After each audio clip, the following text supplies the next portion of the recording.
मोदी साहब अमेरिका के लिए क्या गिफ्ट लेके जा रहे हैं अपने? सब गिफ्ट उन्होंने दे दिया है। उन्होंने मास्टर स्ट्रोक जो है, निर्मला सीतारामन ने मास्टर स्ट्रोक पहले, ये दुनिया के लिए मिसाल है कि जब नया शेरिफ आए तो शेरिफ के मिजाज पे रिसर्च कर। पहला गिफ्ट तो डॉक्टर जयशंकर साहब दे गए थे, पूछे किस तरह, उन्हें पता था कि इज अ डील में। उन्होंने कहा कि 18,000 इंडियन जेल में है, हम फौरन इनको वापस, अगले गिफ्ट देकर उनकी जुबान में जो उनको पसंद था वो देगी। दूसरा, चीमा साहब, डोनाल्ड ट्रंप साहब मुसलसल कहते रहे हैं कि इंडिया इज अब्यूजर, और उनको शौक था उनका हार्ले डेविडसन के साथ को अपना कुछ स्पेशल फीलिंग्स हैं, जो पिछले अपने टर्म में भी कहते रहे। उन्होंने 3 चीजों पर टैक्स है, ना सिर्फ साइकिलों के ऊपर, गाड़ियों के ऊपर, जिसका सीधा फायदा टेस्ला को है, टेस्ला और इलान Musk is right hand of Donald Trump, और तीसरा एप्पल को, एप्पल वाले भी साथ रहे हैं इस वक्त उनके साथ, हाईटेक वाले। 3 चीजों के ऊपर टैक्स निर्मला सीतारामन ने किया है, जिसमें ना सिर्फ हार्ले डेविडसन है, टेस्ला है और एप्पल सेल। तो वो जाहिर है उनके पर फिर क्यों जाएंगे when you are willing to work with them. And दूसरा ये कि ब्रिक्स के ऊपर भी उन्होंने थोड़ा सा ब्रेकों पे पांव रखा। आप देखेंगे फ्यूचर के अंदर वो ब्रिक्स वाली साइड से इंडिया हट जाएगा। थोड़ा सा डोनाल्ड ट्रंप साहब ने हिट देनी ब्रिक्स वाली साइड में, कहीं और हट जाना इसके। बल्कि सबसे बड़ी बात यह है कि इस वक्त पुतिन साहब की स्टेटमेंट आ चुकी है कि we are not interested in creating our own currency against dollar, वो उनकी भी स्टेटमेंट आ चुकी। लेकिन चीमा साहब उसमें देखा यह जाए कि मैं समझता हूं कि स्मार्टनेस यही होती कि कोई जो आप फैसला करते हैं, ये देखिए उसमें आपका अपना आप खुद क्या लूज, और उनका डिसीजन आ चुका है। उसमें देखें, मैं जो समझता हूं 2 चीजें मोदी साहब यहां पे आके मैं देख, एक तो अपने डायस्पोरा का ख्याल करेंगे। मकसद ये है कि जो H1B वीजा है उसको स्पीडी कराएंगे, वो उसके ऊपर जो कैप है उसको कम कराएंगे। वो जितना मजीद तालीम याफ्ता इंडियन यहाँ पे आएंगे, भारत उतना स्ट्रॉन्ग, एक तो वो करेंगे। दूसरा, आप देखेंगे कि वो अपना जो इलेक्ट्रॉनिक पे सिस्टम है उस मोड करेंगे। वो there is a strong possibility को अमेरिका के साथ बैंकों के वो कर जाएंगे, तो दोनों साइडों पे विन विन सिचुएशन है। और तीसरी बात ये है, जो डोनाल्ड ट्रंप साहब को शौक है बड़ा खास उनको, कि असला बेचे भारत, हमसे वो असला भी लेंगे। टेक्नोलॉजी देखें, जो S-400 सिस्टम उन्होंने रशिया से लिया, अभी तक सिर्फ मेरे ख्याल 2 मिले हैं, 2 अभी उनको नहीं मिले। और इस तरह की चीजें वो चाइना को काउंटर करने के लिए, पाकिस्तान को काउंटर करने के लिए वो यहां से इनसे हथियारे भी लेंगे। इस वक्त जो चाइना बड़ा अतराता है कि वो J-35, तो उससे वो अपना F-35 यहां से लेंगे, और उससे दोनों चीजें हो जाएगी, चाइना भी कंट्रोल हो जाएगा, और दूसरा ये कि वो डोनाल्ड ट्रंप साहब के गुड बुक्स में भी आ जाएंगे, और अपने सारे चीजें वीजों के और चीजों के सारे वो सेटल करके जाएंगे। और this will become a legacy of Modi साहब, क्योंकि उनकी भी आखिरी टर्म आगे चल रही है, और डोनाल्ड ट्रंप इनकी भी आखिरी टर्म चल रही है। They will both will be interested in the legacy. और मेरे ख्याल में बड़ा जबरदस्त डिसीजन था निर्मला सीताराम का। और दूसरा जो उन्होंने किया, देखें 31 सुना है कि इस वक्त भारत के अंदर जो मिडिल क्लास है, इस 31% उन्होंने 12 लाख का कैप है वो कम किया है। 500 करोड़ आर्टिफिशियल इंटेलिजेंस के लिए उन्होंने रखा है। तो मेरे ख्याल में they are very smart people versus मेरे जैसा बंदा। मैंने जिस तरह आपको बताया है कि मैं इनमें से विवेक रामास्वामी और काश पटेल ढूंढता फिरता हूँ, अपने जो लौंडे लपाड़े इनमें से, जिनको जो उर्दू की चीजें इंग्लिश में गूगल भी करने की सलाहियत नहीं रखते, फिर मैं क्या। डॉक्टर साहब, डीप सीक हमारे पास है, ओपन एआई हमारे पास है, चैट जीपीटी हमारे पास है, हमें किस चीज की टेंशन है? डॉक्टर साहब, हम हर किस्म की ताकत रखते हैं। साहब, आपके पास जो डीप सीक है,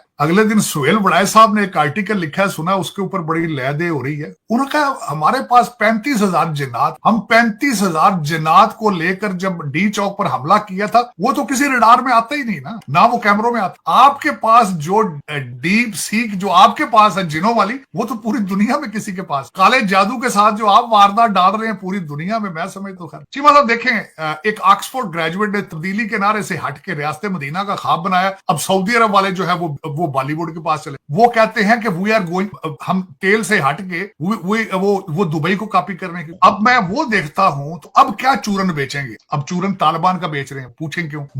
मुर्शद साहब कहते हैं कि जो तालिबान का कल्चर है, लड़कियों को स्कूल नहीं भेजा, तुम्हें क्यों प्रॉब्लम? अब आपके कंट्री के अंदर अगर मैं कहता हूं, it's not a good thing, अगर मुर्शद पाक आते हैं, इज द मोस्ट पॉपुलर, तो बच्चियां स्कूलों में, बच्चियों को घरों में जिन्नात पढ़ाया, यही आपकी डेस्टिनेशन। देखिए, मैंने आपको कहा था चीमा साहब, आप एक ऐसी जो इन्होंने एक नई रेसिपी इजाद की है वो आज तक इन्होंने कहा कि मौज मेड़ा भी करो, चरस भी पियो, बच्चियां भी नचन, अय्या कनाब दो अय्या कनस्ताइन भी होवे, सारा कुछ होवे, जलसियां नचन ते जी करदा ते उमरे दा स्वाब भी हो। हर करप्ट अफसर के बीवी बच्चे सारे इनके जल सहेज रहे, करप्शन करके तो शामी मुल्क बचान।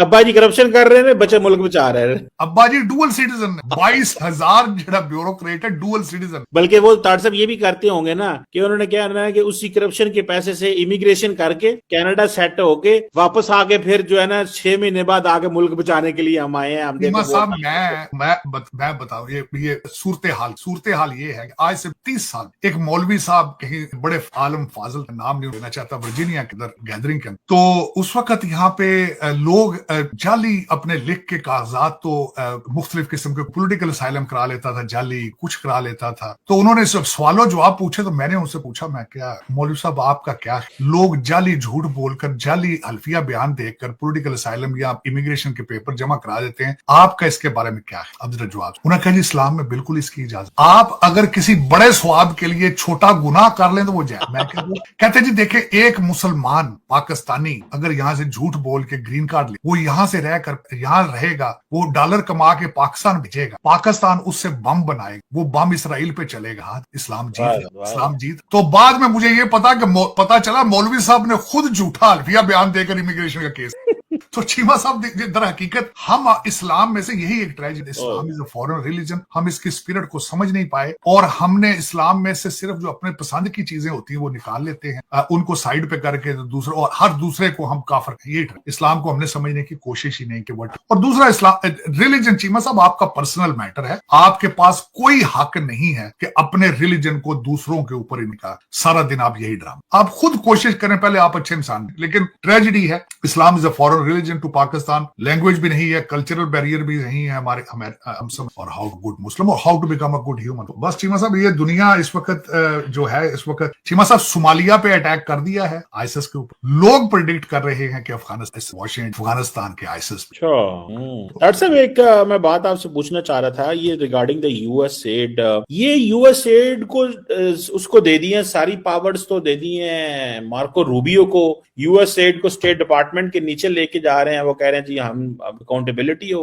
अमेरिका की इंपॉर्टेंस कम नहीं हो जाएगी? जब पैसे नहीं देंगे तो कौन सुनेगा ताड़ साहब अमेरिका की बात? ये जो बात है पैसे बचा लें आप, ठीक है, जो पैसे नहीं दोगे तो असि ਤੁਹਾਡੇ फोन की परवाह नहीं करनी। जिस तरह अगर हमें फ्रेंच प्रेसिडेंट या जर्मन या कोई और फोन करे हम कहां सुनेंगे उसकी? ये पैसे ही देने वजह से दुनिया आपकी सुनती है। तो मेरा जो मेरी अपना जो अंदाजा है, पैसे दिए किसी और फॉर्म और शेप में दिए जाए, लेकिन दिए वहां जाएंगे जहां रिटर्न में कुछ, जहां सही पर्पस सर्व का हो रहा है। इसको एलबीजीटी कम्युनिटी के लिए इस्तेमाल करना, this is not national interest और अमेरिकन फॉरेन पॉलिसी के लिए दिया जाएगा, नॉट फॉर ये चीज। पैसे दिए जाए इसमें कोई शक। देखे ना, मैं बल्कि देखता हूँ यूएस एड के अंदर वैक्सीनेशन है, उसके अंदर वो किस तरह, उसके अंदर और कई बड़े बड़े अच्छे प्रोजेक्ट। ये तो आपकी बिल्कुल बात ठीक है, अमेरिका की फॉरेन पॉलिसी का के ऊपर इसका इंपैक्ट आ, लेकिन दी जाएगी, लेकिन टारगेटेड से मुराद ये है कि उसका सही इस्तेमाल किया। दिस इज व्हाट 13 फरवरी को नरेंद्र मोदी जा रहे हैं यूएसए और वहां पर डोनाल्ड ट्रंप से उनकी मुलाकात होने वाली है। माना यह जा रहा है कि दोनों नेता व्यापार, रक्षा सहयोग और इंडो पैसिफिक रणनीति पर चर्चा करेंगे। अमेरिका भारत को एक मजबूत सहयोगी के रूप में देख रहा है और ये मुलाकात दोनों देशों के रिश्तों को और गहरा सकती है। लेकिन पाकिस्तान क्यों घबराया है इस मुलाकात से? इसका जवाब छिपा है भारत और अमेरिका की बढ़ती नजदीकियों में। पाकिस्तानी मीडिया इस मुलाकात को लेकर काफी बौखलाया हुआ है। कई टीवी चैनलों पर भारत अमेरिका गठबंधन को लेकर तीखी बहस छिड़ी हुई है। पाकिस्तानी पत्रकार और रक्षा विशेषज्ञ ये कह रहे हैं कि इस बैठक से पाकिस्तान को अलग थलग करने की साजिश रची जा रही है। एक पाकिस्तानी एंकर अगर ये कहता है कि अगर अमेरिका भारत के इतने करीब आ रहा है तो पाकिस्तान के लिए मुश्किलें बढ़ सकती हैं, तो दूसरा ये कहता है कि भारत अब सुपर पावर बनने की ओर बढ़ रहा है, तो हमें इस पर गंभीरता से विचार करना होगा। तो पाकिस्तानी विशेषज्ञ जो कहते हैं वो ये कहते हैं कि भाई इन दोनों की मुलाकात का सीधा असर पाकिस्तान के ऊपर पड़ेगा। अमेरिका पहले ही पाकिस्तान के फंडिंग में कटौती कर चुका है और अगर भारत को ज्यादा समर्थन मिलता है तो पाकिस्तान के लिए मुश्किलें और खड़ी हो सकती हैं। वहीं पर अगर देखा जाए भारत के फ़ायदों के रूप में, तो ये जो मुलाकात है वो बेहद फ़ायदेमंद साबित हो सकती है। कूटनीतिक स्तर ये दिखाता है कि अमेरिका भारत को अपना सबसे भरोसेमंद साथी मान रहा है और इस बैठक के बाद नई व्यापारिक डील्स और रक्षा समझौते भी हो सकते हैं। तो क्या भारत को अमेरिकी टेक्नोलॉजी भी और मदद मिलेगी? क्या भारत को सुरक्षा और रक्षा क्षेत्र में काफ़ी समर्थन मिलेगा? और क्या पाकिस्तान के लिए ये एक बड़ा झटका होगा? इस मुलाकात के बाद भारत की वैश्विक ताकत और बढ़ सकती है, तो ये एक पाकिस्तान के लिए बड़ा झटका हो सकता है। तो कुल मिलाकर अगर देखा जाए तो मोदी और ट्रंप की ये मुलाकात पाकिस्तान के लिए एक नया सरदर्द बन सकती है। आप लोग क्या सोचते हैं इस बारे में? कमेंट करके बताएं। चैनल पर अगर नए हैं तो चैनल को सब्सक्राइब ज़रूर करें। जय हिंद, जय भारत।